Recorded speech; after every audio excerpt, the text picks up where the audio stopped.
मकबूजा कश्मीर में सयाहों पर मुबैना हमले में 27 अफराद हलाक। भारतीय मीडिया खुफिया एजेंसी रॉ के सोशल मीडिया अकाउंट्स पर पाकिस्तान मुखालिफ जहर उगला जाने लगा। टॉप ट्रेंड में हजारों पाकिस्तानियों ने भारतीय प्रोपेगेंडा मुस्तरद कर दिया।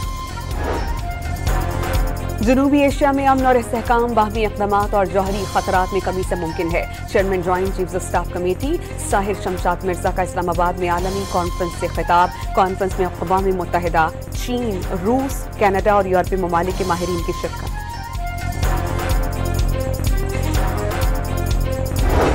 मुतनाज़िर नहरों के मामले पर सेनेट में एहतजाज। पानी चोरी नामंजूर और मुनाफिकाना सियासत के नारे गूंज उठे। पीपल्स पार्टी का ऐवान से वॉकआउट।